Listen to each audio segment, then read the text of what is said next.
केजरीवाल को ED case में जमानत, सीबीआई केस में जेल में ही रहेंगे। सुप्रीम कोर्ट बोला सीएम बने रहना या नहीं वो खुद तय करें।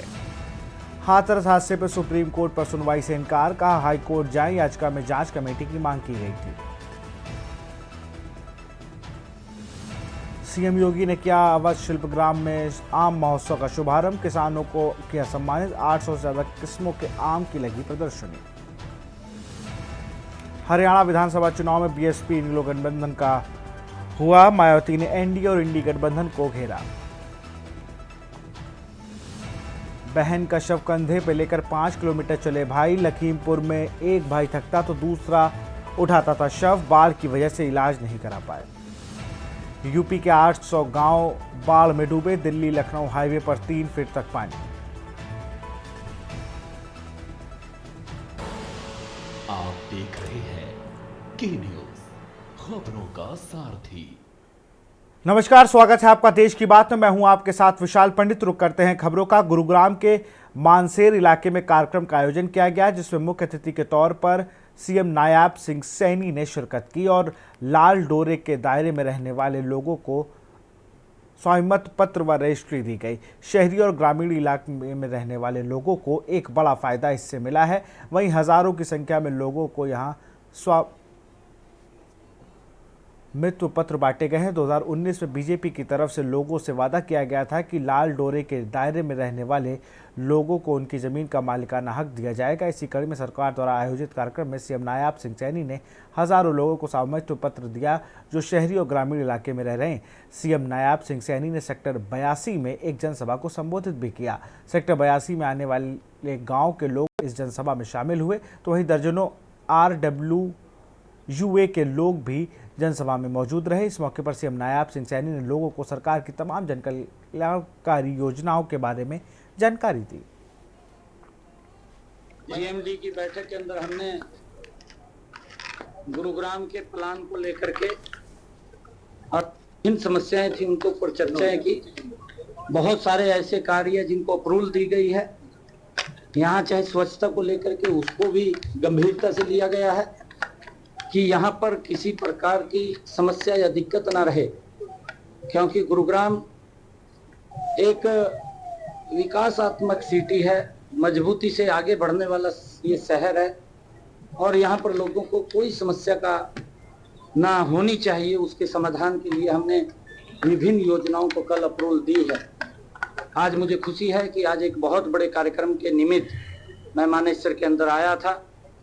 हरियाणा प्रदेश के अंदर जो लंबे समय से जो भूमि के ऊपर तो बैठे थे परंतु उसके मालिक के रूप में नहीं थे। देखिए, सबसे पहले तो मैं हरियाणा के शेर, हरियाणा के यशस्वी मुख्यमंत्री, लोकप्रिय नेता श्री नायब सिंह सैनी जी का यहाँ पहुँचने पर मैंने, मेरे सरपंच साथियों ने, क्षेत्र के मौजूद लोगों ने, नए गाँव के RWA प्रधानों ने, वहाँ के पदाधिकारियों ने और शहर के गणमान्य लोगों ने भव्य और शानदार तरीके से उनका स्वागत और उनका अभिनंदन किया।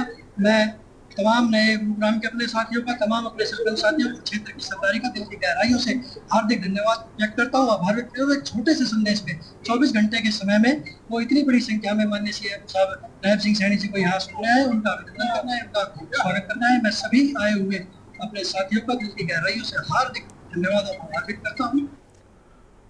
दक्षिण हरियाणा बिजली वितरण निगम कार्यालय पर सीएम फ्लाइंग ने छापेमारी करते हुए विभाग की कार्यप्रणाली की जांच हेतु डॉक्यूमेंट अपने कब्जे में लिए हैं। सीएम फ्लाइंग दोपहर को अचानक बिजली निगम की भिवानी सिटी सर्कल कार्यालय में पहुंची तथा वहां के अधिकारी व कर्मचारियों की उपस्थिति जांचने के बाद लोगों द्वारा की गई कंप्लेंट कितनी बकाया है तथा कितनी कंप्लेंट दूर किए गए हैं, इस बात की जांच की गई। इसके साथ ही सीएम फ्लाइंग ने नए कनेक्शन के रिकॉर्ड भी जांचे, क्योंकि बड़ी संख्या में लोगों द्वारा अप्लाई किए गए कनेक्शनों को समय पर न दिए जाने की शिकायतें थीं। वहीं बिजली विभाग द्वारा की गई रिकवरी के डॉक्यूमेंट्स की भी जाँच की गई। इस बारे में बिजली विभाग के सर्किल SDO चेतन ने बताया कि आज सीएम फ्लाइंग उनके ऑफिस में पहुंची। उन्होंने कर्मचारियों की उपस्थिति की जांच के अलावा जांच के साथ जो भी डॉक्यूमेंट्स मांगे उनके स्टाफ ने पूर्णतः सहयोग दिया। इन डॉक्यूमेंट्स में नए कनेक्शनों का स्टेटस, उपभोक्ताओं की समस्या का निदान, संसाधनों की जांच की गई। सीएम फ्लाइंग छापेमारी में अधिकारियों की उपस्थिति को लेकर कोई शिकायत नहीं पाई गई। सीएम फ्लाइंग की टीम हमारे ऑफिस में मौजूद है। और वो अपनी तरीके से वो प्रॉपर जांच कर रहे हैं। और हम लोग भी उनका पूरी जितना हम सपोर्ट कर सकते हैं सारा हम सपोर्ट कर रहे हैं। जो डॉक्यूमेंट्स वो लोग मांग रहे हैं हम उनको अवेलेबल करवा रहे हैं। और जो भी वो लोग कुछ अगर रिमार्क्स वगैरह पॉइंट आउट करेंगे तो बिल्कुल निगम का जो ड्यू प्रोसीजर है वो फॉलो करते हुए बिल्कुल उनके रिमार्क्स पर उनकी जो भी मतलब पॉइंट आउट वो करेंगे उन चीज़ों पर ध्यान दिया जाएगा। कर्मचारी हमारे प्रेजेंट कमियां अभी वो लोग चेक कर रहे हैं, क्योंकि देखिए लंबा प्रोसीजर होता है थोड़ा और रिकॉर्ड काफी ज्यादा हो जाता है हमारा। और तो जो भी कमियां उसमें मिलेंगी उससे बिल्कुल मतलब आगे जो भी उनका निगम का प्रोसीजर वो फॉलो करा जाए। नए कनेक्शन का रिकॉर्ड भी चेक करा जा रहा है जी। और जो रिसेंटली कुछ दिनों में हमारी ऑडिट टीम ने भी कुछ ऑब्जर्वेशन पॉइंट आउट करी है उनको भी एक बार चेक करा जा रहा है। तो प्रॉपर अपनी कार्रवाई कर रहे हैं और जो भी उनके पॉइंट होंगे हम उन पर बिल्कुल आगे कार्रवाई करेंगे। सिरसा में घग्गर नदी के बढ़ रहे पानी की आवक को लेकर जिला प्रशासन भी सतर्क हो गया है। उपायुक्त आर.के. सिंह ने कहा कि बाढ़ से निपटने के पिछले अनुभव के आधार पर सरपंच बाढ़ से बचाव के प्रबंधों की तैयारी रखे हैं। सरपंच ग्राम सचिव व पटवारी के साथ तालमेल रखे। उपायुक्त ने कहा कि सरपंच पटवारी ग्राम सचिव एक्टिव रहकर घग्गर के तटबंधों पर नजर रखें। कहीं भी तटबंध टूटने या जलस्तर बढ़ने की आशंका लगती है तो तुरंत प्रशासन के संज्ञान में लाएं। हम सभी बातों को गत वर्ष में आई बाढ़ से हम सभी ने बड़ी सीख लेते हुए सभी को सजग रहने की आवश्यकता है ताकि वैसी स्थिति पुनः उत्पन्न ना हो।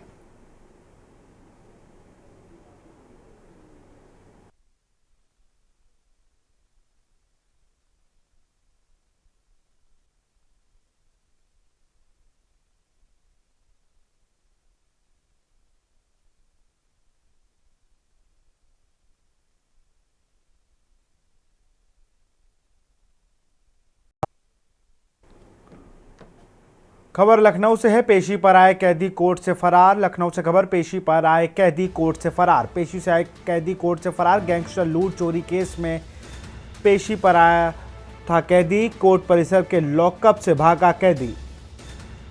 जेल में बंद सलमान को कोर्ट में पेशी कर लाया गया था। जेल में बंद सलमान को कोर्ट में पेशी पर लाया गया था। आज पेशी से पहले ही पुलिस को चकमा देकर भागा। पुलिस कैदी सलमान को तलाशने में जुटी है। वजीरगंज के जिला न्यायालय परिसर में से भागा है कैदी। लखनऊ से खबर, पेशी में आए कैदी भागा है। गैंगस्टर लूट चोरी जैसे केस में पेशी के लिए आया था कैदी।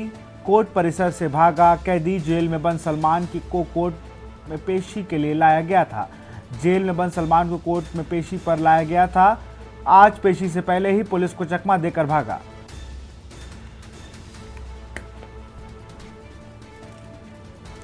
वजीरगंज जिला न्यायालय परिसर से भागा कैदी।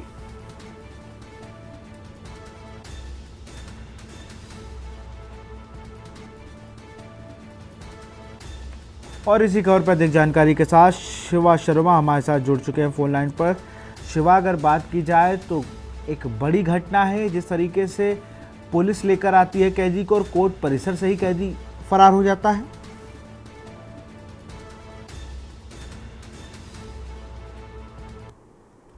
सलमान नाम का कैदी है जो लंबे समय से जेल के अंदर बंद था लखनऊ जेल में। आज उसको लखनऊ के कोर्ट परिसर में उसकी पेशी के दौरान लाया गया था। और सलमान पर गैंगस्टर लूट और चोरी के कई मामले लखनऊ के अलग अलग थानों में दर्ज है। और तकरीबन 1 बजे के आसपास सलमान पुलिसकर्मियों को चकमा देकर के लॉकअप परिसर से भाग गया है। हालांकि करीबन 3 से 3.5 घंटे तक पुलिस उसकी तलाश करती रही उस कोर्ट परिसर में, उस कचहरी परिसर में और आसपास के इलाकों में। और लेकिन जब उन्हें सफलता हाथ नहीं लगी तब 5 बजे उन्होंने लखनऊ पुलिस को इस बात को संपर्क किया कि उनके हाथ से एक जो कैदी है जो लंबे समय से जेल के अंदर बंद था वो कोर्ट परिसर से भाग गया है। फिलहाल इस पूरे मामले को लेकर के डीसीपी पश्चिम दुर्गेश कुमार ने कहा है कि उसकी फोटो उनके पास है और सारे ही थानों में उसका लुकआउट नोटिस के तहत उसके ढूंढने की तलाशी अभियान के लिए एक कार्रवाई चालू कर दी गई है। और वजीरपुर कोतवाली जो जिसके क्षेत्र में कोर्ट परिसर आता है वहां पर उस पूरे मामले में मुकदमा दर्ज कर इसको ढूंढने की जो कार्रवाई है वो फिलहाल की जा रही है।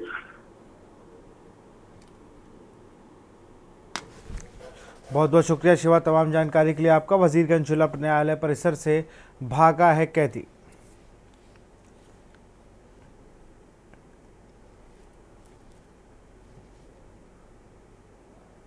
कोर्ट परिसर के लॉकअप से भागा कैदी सलमान।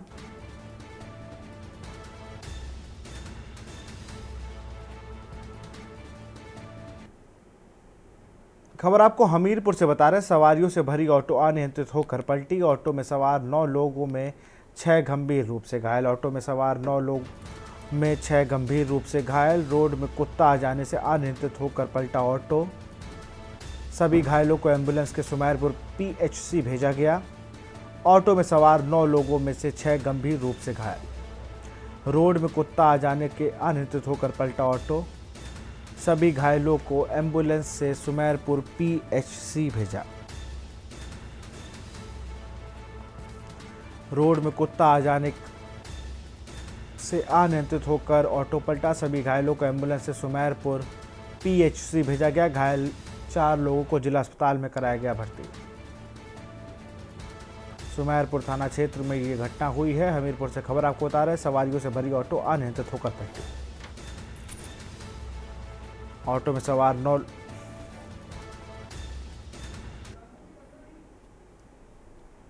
का मामला आया है, क्या है पूरा मामला?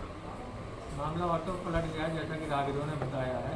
इसमें 9 लोग घायल हुए थे, जिसमें ज़्यादा कुछ गंभीर घायल नहीं थे, लेकिन उनका प्राथमिक उपचार करके 4 लोगों को जिला अस्पताल में भर्ती की रेफर कर दिया है। क्या है उनकी स्थिति? उनकी स्थिति नॉर्मल है, ठीक है, कोई गंभीर मामला नहीं है, लेकिन वो अदर ट्रीटमेंट के लिए जिला अस्पताल हमीरपुर रेफर कर दिया। चंदौली में बड़ा सड़क हादसा हुआ है। खबर आपको चंदौली से बता रहे हैं, जहां पर बड़ा सड़क हादसा हुआ है। बारातियों से भरी मैजिक सड़क किनारे गड्ढे में पलटी है। मैजिक सवार 20 से ज्यादा बाराती घायल हैं। घायलों को जिला संयुक्त चिकित्सालय में कराया गया है भर्ती। मैजिक सड़क किनारे गड्ढे में पलटी है।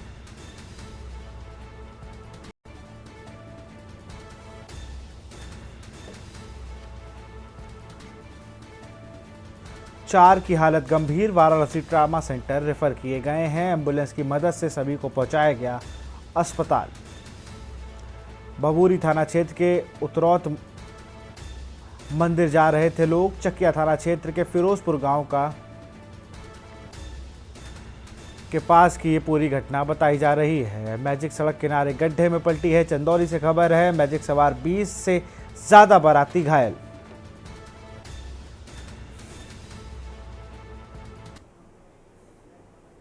लगभग 2 दर्जन आदमी हैं, आदमी औरत मिला के बच्चे सभी हैं। क्या स्थिति है लोगों की? स्थिति 6 की नाजुक है, जिनको रिफर कर दिया गया बीचू ट्रामा सेंटर के लिए। बाकी लोगों का इलाज चल रहा है। क्या सर आपको जानकारी है कि ये गाड़ी वाले कहाँ जा रहे थे, कैसी घटना हुई?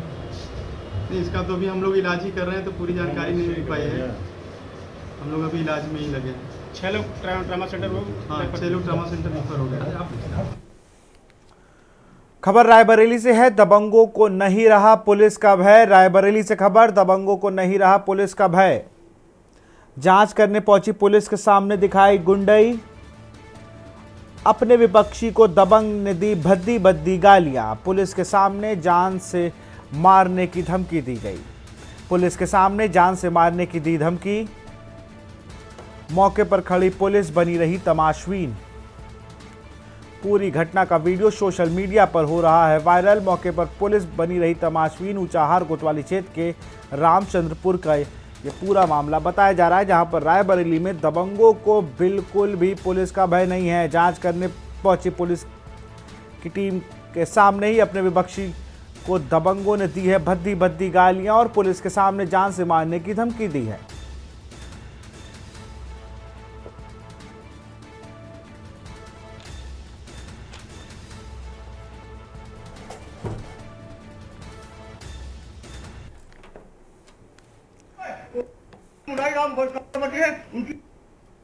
मैं प्रधान नहीं जानता हूँ।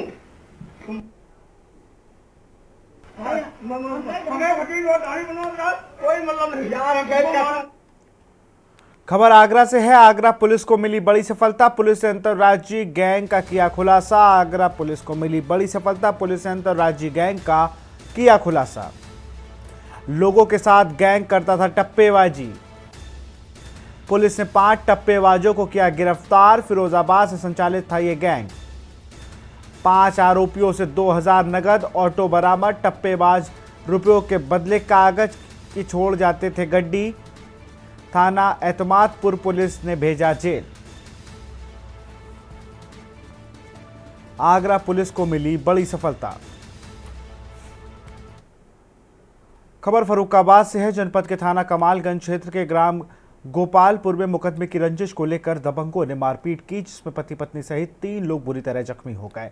दबंगों ने घर के बाहर काम कर रहे दंपत्ति को लाठी डंडे सरिया से पीटा। मारपीट करने वाले चारों युवक थाना कमालगंज में नियुक्त चौकीदार के बेटे बताए जा रहे हैं।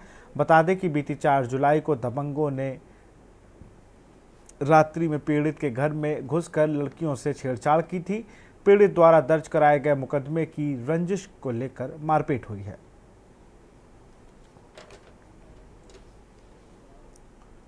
यहां रुकते एक छोटे से ब्रेक के लिए जल्द हाजिर होंगे। आप देख रहे हैं के न्यूज, खबरों का सारथी।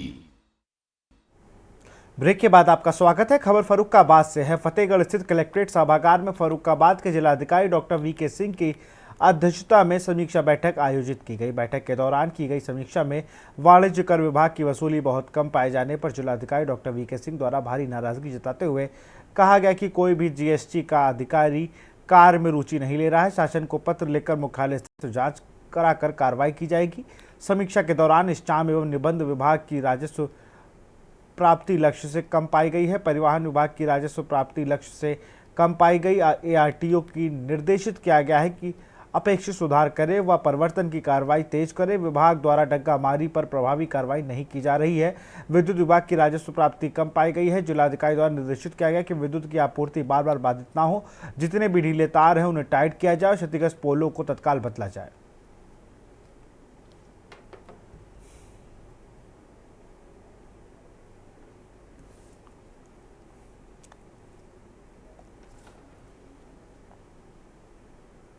खबर गाजीपुर से है, जहां युवकों की गुंडागर्दी का एक वीडियो सोशल मीडिया पर वायरल हो रहा है। वायरल वीडियो में कई युवक चेहरे पर नकाब बांधे एक बाइक सवार की डंडों से पिटाई करते नजर आ रहे हैं। वायरल वीडियो में सड़क पर गुजरते बाइक सवार को रोककर बदमाशों डंडों से बुरी तरह पीटते नजर आ रहे हैं। बदमाशों की बेरहमी पिटाई के बीच युवक रोते हुए खुद को छोड़े जाने की गुहार लगा रहा है, लेकिन बदमाश उसे पीटते जा रहे हैं। बीच सड़क गुंडागर्दी का ये मामला गाजीपुर बहिरालाबाद थाना क्षेत्र के प्यारेपुर गांव का है और वायरल वीडियो पिछले 27 जून का बताया जा रहा है। फिलहाल पुलिस पीड़ित की तहरीर पर केस दर्ज कर कार्रवाई करने का दावा कर रही है।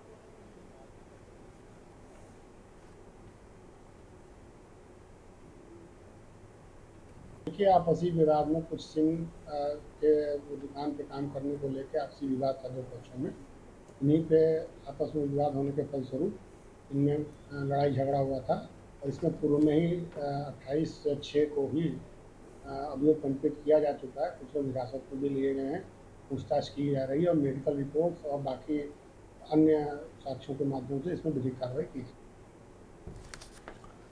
बाराबंकी में दिन दहाड़े चाकू की नोक पर घर में घुसकर एक व्यक्ति के द्वारा लूटपाट करने का प्रयास किया गया। आरोपी ने अपने चेहरे का हेलमेट से ढक कर रखा था और घर की दीवार फांदकर घर में मौजूद गृहस्वामी और उसकी बेटी को चाकू की नोक पर घर में कैद करने का प्रयास किया। यही नहीं, महिला और बच्ची पर चाकू से हमला भी किया। बेटी की जान खतरे में देख मां ने हिम्मत दिखाई और बदमाश से भिड़ गई। महिला का यह रूप देखकर बदमाश को घर से भागना पड़ा। वहीं चीख पुकार सुनकर आसपास के पड़ोसी भी आ गए, लेकिन तब तक वह व्यक्ति भागने में सफल हो गया। मौके पर पहुंची पुलिस ने सीसीटीवी फुटेज देखना शुरू किया तो बदमाश घटना के बाद गृहस्वामी से माफ़ी मांगने पहुंचा गया। बता दें कि बाराबंकी की कोतवाली नगर क्षेत्र के अंतर्गत शिवाजीपुरम में रहने वाले व्यापारी प्रदीप वर्मा के घर पर विगत कई वर्षों से कार्य करने वाले व्यक्ति प्रमोद वर्मा पर कई लाख रुपए का कर्ज था और इस कर्ज को चुकाने के लिए उसने यह साजिश रच डाली। सर, ये लगभग वही मतलब 2 या पौने 2 की बात है। उस समय ट्यूशन पढ़ाने वो मैडम आती हैं बच्चों को, तो हम अंदर थे तो हमने कहा कि जाओ बेटा मैडम आ गई है तुम्हारी, जाओ गेट खोल दो जाके। तो ये बिटिया आई तो उसके बाद मतलब 2-4 मिनट बाद मैंने इससे पूछा कि बेटा मैडम नहीं आई क्या? तो मतलब इसने बताया कि नहीं मम्मी। तो ये जैसे मतलब मैंने इसको देखा, किचन के साइड में थी, तो मतलब हमने कहा ये बेटा कौन है? वो हेलमेट लगाए हुए था। उसके बाद जैसे हम मतलब मेरी आवाज़ आई मतलब, तो बस चाकू बेटी के मतलब गर्दन पे लगा लिया उसने। भैया हम सुबह निकले ऑफिस के लिए, फिर वाइफ मेरी यहाँ रहती हैं अकेली, 2 बच्चे हमारे रहते हैं। क्या करते हैं? मेरा बिजनेस है, डिस्ट्रीब्यूटरशिप मेरे पास है, अशोक मसाले का काम करते हैं, घड़ी साबुन काम करते हैं। तो हम निकल गए, 2 बजे करीब में बेल बजी, तो वाइफ बोली जाओ देखो मैडम आई हुई बिसरण वाली। तो मेरा बच्चा गेट खोलने आया। अब जो खोलने गेट आया तो बेटिया मतलब ये बंदा यहाँ खड़ा हुआ था। दिनांक 11/7/2024 को शिवाजीपुरम जो ये सिटी थाने के अंतर्गत आता है, यहाँ पर एक प्रदीप वर्मा जी का यहाँ निवास स्थान है और इनके घर में करीबन 2 बजे दोपहर के आसपास एक व्यक्ति ने घंटी दबाई घर की और जैसे ही उनकी बेटी बाहर आई, वो छोटी सी बच्ची है, बाहर आई तो वो व्यक्ति हेलमेट पहना हुआ था और उसने उस बच्ची के ऊपर चाकू लगा दिया। बहराइच में प्रदेश की योगी सरकार सबका साथ सबका विकास नीति के साथ विकास कार्यों पर काम कर रही है। सरकार सभी की बराबर भागीदारी लेकर कृत संकल्पित है, लेकिन बहराइच के जरवल विकासखंड में अपनी उपेक्षा से नाराज दर्जन क्षेत्र के पंचायत सदस्यों ने सामूहिक इस्तीफा दिया है। योगी सरकार की सबका साथ सबका विकास से विपरीत प्रशासनिक अधिकारियों की उपेक्षाओं से नाराज जरवल के क्षेत्र पंचायत सदस्य कमलेश कुमारी, नसीम, कृष्ण देवी, मुनवू, हरीशचंद्र, रेशमा खातून, गुड्डू, ओमलता, शकुंतला, अनीता यादव, राजकिशोर गौतम, मनन ने सामूहिक इस्तीफा मुख्यमंत्री, पंचायती मंत्री, अपर मुख्य सचिव पंचायती राज, जिलाधिकारी, जिला पंचायत अध्यक्ष, वीडियो और प्रमुख को डाक के द्वारा भेजा है अपना इस्तीफा। क्षेत्र पंचायत सदस्यों का कहना है कि वह जनता के चुने हुए प्रतिनिधि हैं और क्षेत्र पंचायत सदन के सदस्य हैं। जनता ने वोट देकर उन्हें निर्वाचित किया है। उनकी हमसे अपेक्षाएं हैं क्षेत्र के विकास कार्यों का प्राथमिकता के आधार पर कराने का आग्रह किया गया, परंतु उनके प्रस्ताव की बराबर उपेक्षा की गई।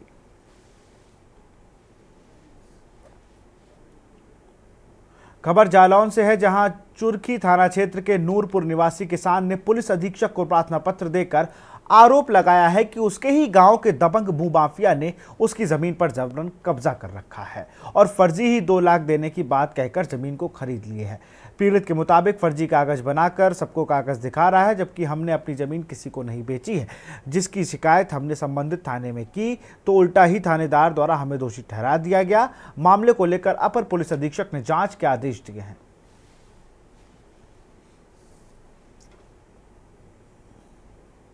भूमाफिया गांव के गुंडे हमारी 2 बीघा जमीन जबरदस्ती हड़पना चाहते हैं, फर्जी स्टाम्प पेपर बनवा के और हमारे फर्जी शायर, फर्जी फोटो 18-20 साल पुरानी लगा के और हमें दमंगी से हमें खेत से भगा दिया। और कहाँ ज़मीन है आपकी? ग्राम नूरपुर में। अच्छा, कौन लोग हैं जो आपकी ज़मीन? बस वो ठाकुर हैं, नाम? चंद्रपाल सिंह। अच्छा, इसका नाम वीरेंद्र सिंह। तो आपने शिकायत करी इसकी पुलिस से? यहाँ कप्तान साहब के यहाँ की है। क्या आश्वासन मिला आपको? उन्होंने ये कहा सीओ साहब जांच करेंगे। तो आप क्या चाहते हैं? न्याय मिल जाए साहब। बलिया से एक चौंकाने वाला मामला सामने आया है, जहां खेजूरी थाना अंतर्गत बूढ़ाडीही गांव में मदरसा मोइनिया राशिदिया में पढ़ने वाले 2 बच्चों की मौत से सनसनी मच गई है। दरअसल सुबह 9 बजे मदरसे के शिक्षक मोहम्मद शमशाद द्वारा छात्र को 10 वर्षीय मोहम्मद अरमान और 11 वर्षीय मोहम्मद राकिब को बलिया जिला चिकित्सालय लाया गया था, जहां बलिया जिला चिकित्सालय के CMS SK यादव ने बताया कि 10 वर्षीय अमन मृत अवस्था में लाया गया था, जबकि 11 वर्षीय राकिब की मौत इलाज के दौरान हो गई।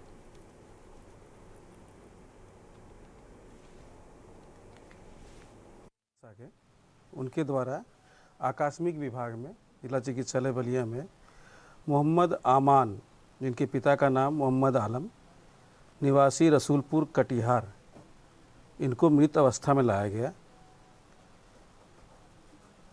यहाँ के डॉक्टर ने डिक्लेयर किया कि मृत अवस्था में ब्रॉड डेड है और शव को शवगृह में रखवा दिया गया है। अभी उनका पोस्टमार्टम होना है, जो प्रारंभ हो जाएगा। सर कितना उम्र है? अच्छा, आलम, ये बच्चे का उम्र 10 वर्ष है। ये पहला हो गया। दूसरा है उसी साथ में बच्चे जो 9:10 में जो रिपोर्टिंग है, मोहम्मद राकीब, इनके पिता का नाम मोहम्मद तारिक है, ये 11 साल के हैं। जनपद बलिया के सिकंदर विधानसभा पड़ता है, जहाँ से मैं राजनीति करता हूँ। वहाँ एक ग्राम सभा है भूनाडी, वहाँ के मदरसे जो चलते हैं, जो गांव के लोग चलाते हैं और सरकार से मान्यता प्राप्त भी है। वहाँ के 2 बच्चों का देहांत हुआ है। क्योंकि संगठन के नाते और राजनीति के नाते लोग खबर मिली तो हम इसलिए यहाँ देखने आए थे। मदरसे का नाम क्या है? नाम तो याद नहीं पड़ रहा है मुझे। ये बच्चे कहाँ के रहने वाले थे? बच्चे बिहार के रहने वाले हैं जी। ये कहाँ आए थे? ये बच्चे गांव में रह के तालीम देते हैं, जो गरीब बच्चों को पढ़ाया जाता है, और गांव के लोग अपना फंडिंग करके चलाते हैं मदरसा और पढ़ाते हैं उसको। ये जानकारी है कि बच्चों की मौत कैसे? देखिए, बच्चों के मौत के कारण के लिए ही यहाँ पीएम करवाया जा रहा है। विभिन्न मांगों को लेकर कोटेदारों ने धरना स्थल पर बैठकर जमकर प्रदर्शन किया। कोटेदार संघ ने जिला अध्यक्ष विजयपाल गौतम की अगुवाई में हो रहे धरने को जिला के इंडिया गठबंधन से नवनिर्वाचित सांसद तनुज पुनिया ने अपना समर्थन देते हुए वर्तमान में सरकार द्वारा चलाई जा रही सभी व्यवस्थाओं को गलत बताते हुए साफ तौर पर काफी समय प्रत्येक कोटेदार ने सरकार को निःशुल्क राशन वितरित करवा रही है। अभी अपने बताई हैं और ये सारी के लिए लड़ाई भी लड़ी जाएगी और पूरा भी कराया जाएगा। पूरी मांग है इनको। एक तो 2021 में जो इन्होंने पैसा जमा किया था वो भी वापस नहीं मिला है इनको, जब से फ्री राशन बंटने की व्यवस्था शुरू हुई थी। उसके बाद इनकी मानदेय की समस्या भी है, वो भी कई दिनों से संघर्ष चल रहा है आप लोगों का। तो ये सारी समस्याएं, एक नई समस्या आ गई EKYC कराने की। अब वो EKYC अंगूठा लगवाते हैं इसमें, तो पूरा परिवार को लेकर के आओ, भीड़ हो जाती है, नहीं हो पाता तो नोटिस जारी कर रहे हैं। तो इसमें समय देना चाहिए, समस्याएं सुननी चाहिए इनकी भी और उनका समाधान भी निकालना चाहिए प्रशासन।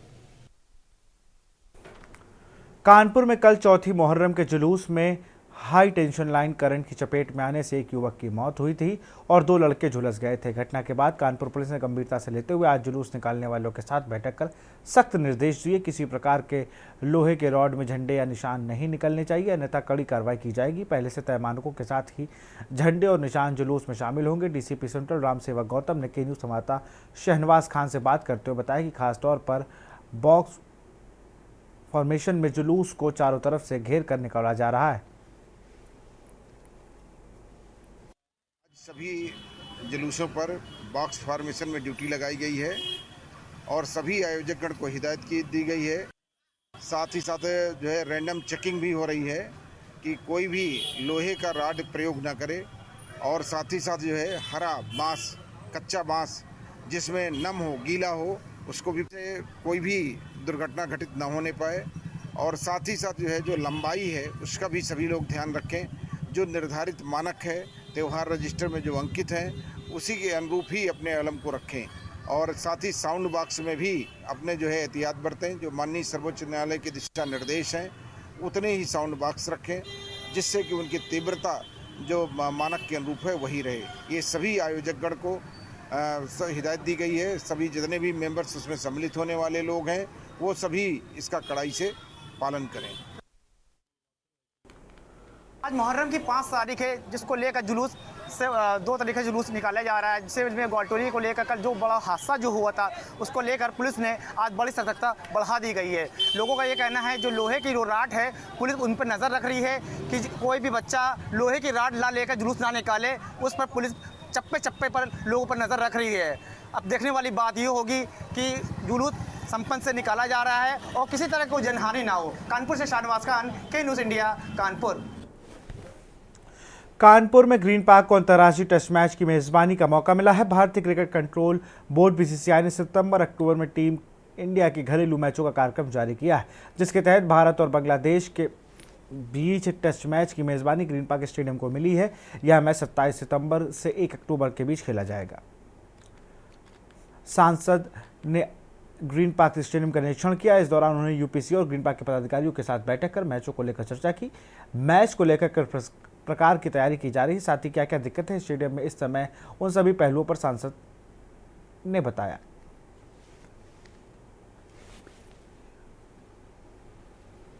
देखिए कई साल मतलब 1-2 साल से हम सब लोग प्रयास कर रहे थे, तमाम शहर के गणमान्य लोग प्रयास कर रहे हैं। हमारे महेंद्र जी से हमारी कई बात होती थी, उन्होंने भी, हमने भी, यूपीसीए के भी लोग, सबने एक संयुक्त प्रयास किया और उसके तहत 27 सितंबर को बांग्लादेश और इंडिया का मैच मिला है।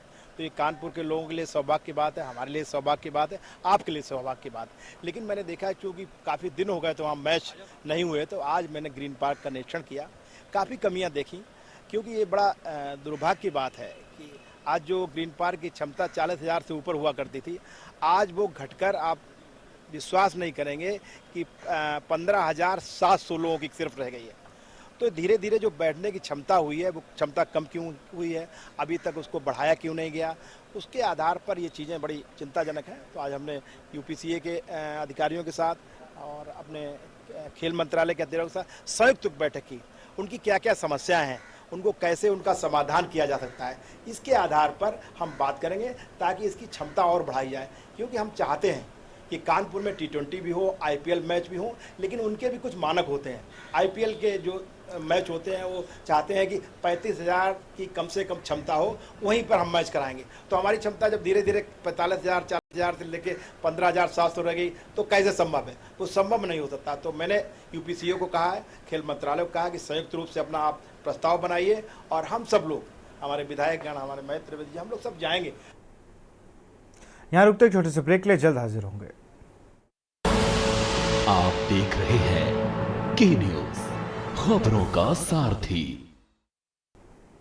ब्रेक के बाद आपका स्वागत है। श्री कृष्ण जन्मभूमि के मूल गर्भगृह में प्राण प्रतिष्ठा विग्रह को आगरा की जामा मस्जिद की सीढ़ियों से निकलवाने के लिए ब्रजवासियों द्वारा आगरा की सिविल अदालत में वाद दायर किया गया है। ब्रज की महिला समाजसेवी एवं भाजपा की वरिष्ठ नेत्री सोनिया ठाकुर, सनातन धर्म रक्षा पीठ वृंदावन के तत्वाधान पीठाधीश्वर कथावाचक कौशल किशोर ठाकुर, महामंत्री नीतू सिंह चौहान एवं सुप्रीम कोर्ट के अधिवक्ता रीना सिंह केस में याचिकाकर्ता हैं। केस में मुख्य रूप से याचिकाकर्ताओं ने बताया कि श्री कृष्ण के मूल वंशज जादौन, जडेजा, भाटी, छोंकार, रावल, सुरेसी आदि यहाँ विग्रह उनके अस्तित्व की विरासत है। यह उस यदुवंश समाज के अस्तित्व की विरासत को बचाने एवं ब्रज की अस्तित्व के निर्माण का कारण सनातन धर्म रक्षा पीठ कर रही सनातन धर्म का सबसे बड़ा ज्ञान गीता उपदेश देने वाले श्री कृष्ण का विग्रह एवं सनातन धर्म के सबसे महत्वपूर्ण भगवान श्री कृष्ण की इसी सनातन धर्म को बचाने के लिए ब्रजवासी जनों के भाव की रक्षा करने के लिए याचिकाकर्ताओं ने अपना इष्ट देव भगवान श्री कृष्ण के केशव देव विग्रह को निकलवाने के लिए याचिका दायर की है। कृष्ण का विग्रह जो जामा मस्जिद की सीढ़ियों में दबा है, उसके साक्ष्यों के संबंध में जब मुझे जानकारी मिली है तो मैंने यहाँ पे बात प्रस्तुत किया है कि भगवान के उस विग्रह को जो हमारे आस्था का प्रतीक है उसको सीढ़ियों से निकलवाने के लिए सर्वे कराई जाए। हमने GPR सर्वे की मांग रखी है न्यायाधीश के महोदय के समक्ष, और उस GPS सर्वे में किसी का कोई नुकसान नहीं है। और जहाँ तक हो सकता है GPS सर्वे के माध्यम से अगर सीढ़ियों में अगर हमारे विग्रह दबे हुए हैं, इस बात की सच्चाई अगर पता चल जाती है तो सीढ़ियों का जो नुकसान होगा उसकी हम भरपाई करेंगे, लेकिन उससे पहले हमें अपने विग्रह को निकलवाने के लिए भरपूर प्रयास करना है। नौर सड़क हादसे में बाइक सवार युवक की दर्दनाक मौत हो गई। तेज रफ्तार बाइक अनियंत्रित होकर पेड़ से टकरा गई। युवक की मौत से परिवार में मचा कोहराम, परिजनों का रो रो कर बुरा हाल है। मौके पर पहुंची पुलिस ने शव को कब्जे में लेकर पोस्टमार्टम के लिए भेज दिया।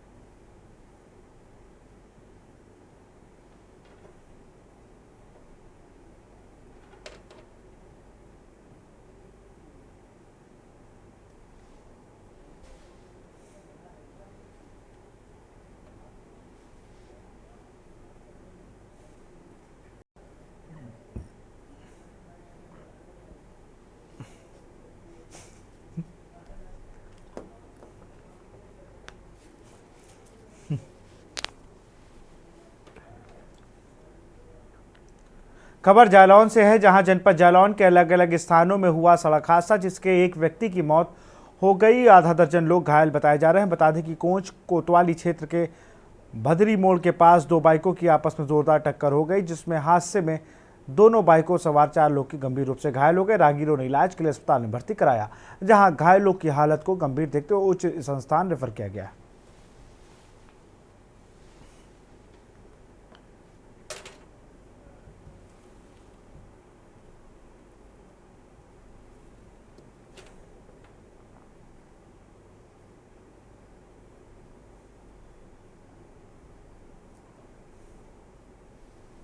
अभी तो फिलहाल मैं घर से आया हूँ। मैं जैसी जानकारी मिली मुझे तो घर से इधर आया तो पुलिस वालों ने इनको अस्पताल भेज दिया। एक व्यक्ति वहीं पर पड़ा है अभी, तो वहाँ पुलिस वाले 2 भाई खड़े हैं और कुछ गांव के मेरे आ गए, उधर भी वही लोग खड़े हैं। जो वहाँ पे पड़ा उसका नाम क्या है?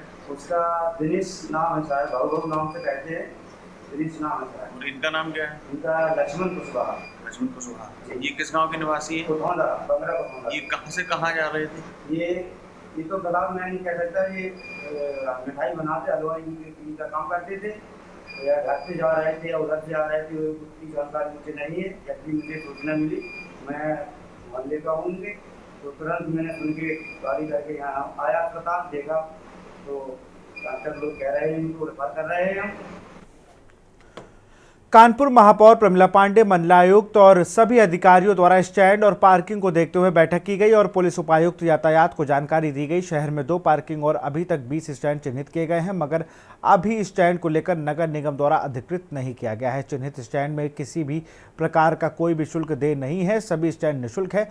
पुलिस उपायुक्त यातायात द्वारा बताया गया कि शहर में अभी तक कुल 20 स्टैंड चिन्हित किए गए हैं, मगर वह सभी स्टैंड निःशुल्क है और अगर कोई भी स्टैंड में वसूली करता पाया गया तो संबंधित थाने में उस पर अभियोग पंजीकृत कराकर उस पर कठोर कार्रवाई की जाएगी। अवैध स्टैंडों के लेकर यातायात पुलिस हो या कानपुर के महापौर हो कार्रवाई कर रहे हैं। इस समय हमारे साथ ज़्यादा जानकारी के मौजूद हैं डीसीपी यातायात। मैम, अभी कुछ दिनों से अवैध स्टैंडों के कई मामले सामने आ रहे हैं, तो क्या कार्रवाई की जा रही है अगर अवैध स्टैंड कहीं पाए जाते हैं? देखिए, पूरे शहर में कहीं भी अवैध स्टैंड को कोई भी प्रकार की मान्यता नहीं है। नगर निगम द्वारा चिन्हित 20 ऐसे स्टैंड हैं जहां पे कोई भी अपनी वाहन खड़ी कर सकता है। निःशुल्क है ये पूरी, इसमें किसी प्रकार का लेन देन नहीं करना है। मैम, पार्किंग कितनी है और स्टैंड कितने हैं नगर निगम के मुताबिक? नगर निगम की बात करें तो 2 शहर में पार्किंग चिन्हित है, एक अटल घाट पे, एक मोती झील पे। और जैसा कि मैंने अभी कहा, लगभग 20 ऐसे जगह चिन्हित किए हैं जो ऑटो स्टैंड के लिए कोई भी व्यक्ति वहाँ पे अपनी गाड़ी खड़ी कर सकता है और ऑटो स्टैंड चला सकता है। अब बस ये शर्त इसमें ये है कि वो निःशुल्क है, उसमें किसी प्रकार का लेन देन वसूली ये चीज़ें नहीं आनी चाहिए। अगर मैम कहीं वसूली पाई जाती है तो क्या कार्रवाई की जाए? इसमें बिल्कुल जिस भी व्यक्ति को इस संबंध में कोई भी सूचना देनी है, वो नियरेस्ट संबंधित थाना जो है वहाँ पे सूचना दे सकता है, वहाँ पे कार्रवाई होगी।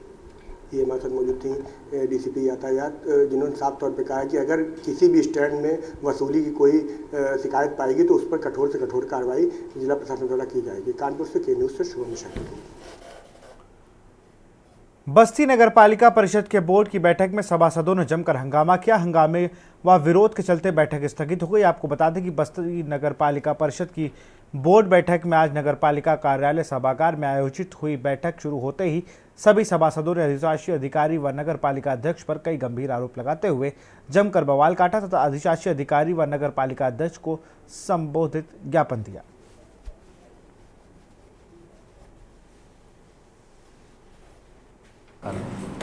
हमारे सभासद लोग हैं जिनकी कुछ मांगे हैं, जिनको देखा गया है उनको पूरा करने की कोशिश किया जाएगा। इसी को लेके उनकी मांगों को लेके स्थगित कर दिया गया है बोर्ड मीटिंग। आगे फिर हम लोग उनकी मांगे पूरा करके मीटिंग करेंगे। बोर्ड की मीटिंग थी नगर पालिका में, लेकिन हम लोग 6 महीने से लगातार पानी की समस्या या फिर मतलब रोड नाली मतलब ऐसा चीज़ है कि नगर पालिका का कोई भी समाधान नहीं हो रहा है। हमारी जनता ये कह रही है कि आप लोग जीत के आते हैं बस कुछ नहीं करते हैं। जब चेयरमैन साहब खुद ही नहीं करना चाह रहे तो हम करें क्या? हम लोग चेयरमैन साहब के पास जाते हैं तो पता चलता है कि आप जाइए हमारे भाई के पास और वो बताएंगे आपको। हम बताइए इसीलिए जीत के आते हैं कि आपके भाई क्या सुनेंगे? आप अपने भाई से ही कहते हैं कि हर चीज़ बस वही करते हैं, खाली आप बस न्योता का यही कर रहे हैं और कुछ नहीं। क्या जनता हम लोग के बीच जनता के बीच हम रहते हैं, हम परेशान हो रहे हैं ना। आप तो बस खाली बस बड़ी कुर्सी पा जाते हैं, बैठ जाते हैं।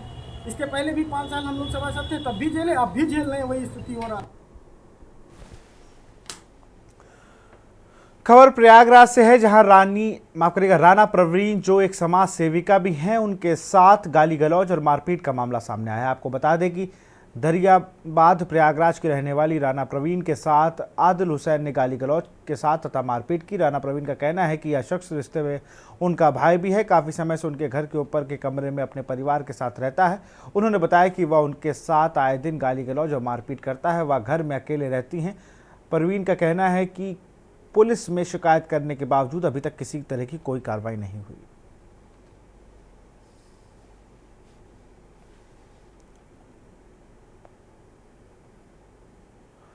खबर बाराबंकी से है। टाइम सिटी ग्रुप के चेयरमैन पंकज पाठक एवं डायरेक्टर संतोष कुमार सिंह, सुशील मिश्रा सहित कुल 12 लोगों के विरुद्ध अलग अलग पीड़ितों द्वारा प्रत्येक से लाखों रुपए की ठगी किए जाने के संबंध में पुलिस अधीक्षक को शिकायत पत्र देकर पीड़ितों ने कार्रवाई की मांग की है। पुलिस अधीक्षक ने शिकायती पत्र देते हुए जनपद बस्ती निवासी शिव प्रसाद चौधरी ने 24 लाख रुपए, वहीं आशाराम गौड़ ने 10 लाख रुपए कूट रचित दस्तावेजों को दिखाकर FD, RD, MIS आदि माध्यम से यह कहकर जमा कराए कि समय विधि पूरी होने पर मैच्योरिटी के साथ ब्याज सहित भुगतान करेंगे, जबकि पूरा हो जाने के बाद पैसे मांगने पर धमकी देते हुए भागा दिया गया। शिकायतकर्ताओं ने के अनुसार उनकी तरह ही सैकड़ों लोगों से कूट रचित दस्तावेज दिखाकर करोड़ों की ठगी की गई है, परंतु अभी तक कोई सुनवाई नहीं हुई।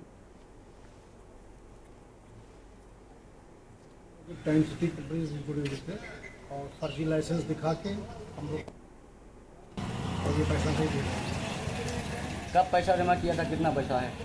ये लगभग 40-50 लाख रुपए नहीं तो ये पैसा आप बाजार में 100 रुपये डेली, 200 रुपये डेली करके उन्होंने पैसा जमा किया है और पैसा मांगने पर ये तमाम बहाने करते हैं, आज लेना, कल लेना, परसों लेना। ये कितने समय पहले की बात है? पैसा कब जमा किया था? ये लगभग 3 साल 4 साल पहले की बात है। क्या बोल के पैसा जमा करा गया था आपसे? कहीं कि आप पैसा जमा कीजिए, इसके बदले में आपको कुछ मिल जाएगा, ब्याज मूलधन ब्याज मिल जाएगा। इसका कोई टाइम पीरियड बताया होगा ना, कितने दिन में? 1 साल में, 2 साल में, 3 साल में, FD के माध्यम से, MIS के माध्यम से, RD के माध्यम से उन्होंने जमा कराया था। उस पैसे को पूरा हुआ कितना टाइम हो चुका है? लगभग 2 साल हो गया, 3 साल हो गया। आप लोग थाने गए कहीं? थाने में गए, कोतवाली गए, 20 चक्कर लगाया, कोई सुनवाई नहीं है। रुड़की के कलियर थाना क्षेत्र में गेस्ट हाउस की आड़ में चल रहे जिस्म फरोशी के गोरख धंधे का पुलिस ने पर्दाफाश किया है। गेस्ट हाउस की आड़ में जिस्म फरोशी का गोरख धंधा चलाया जा रहा था। कलियर पुलिस और AHTU टीम की संयुक्त कार्रवाई में रहमत सबारी गेस्ट हाउस पर छापा मारकर 8 महिलाएं और 11 पुरुषों को गिरफ्तार किया गया।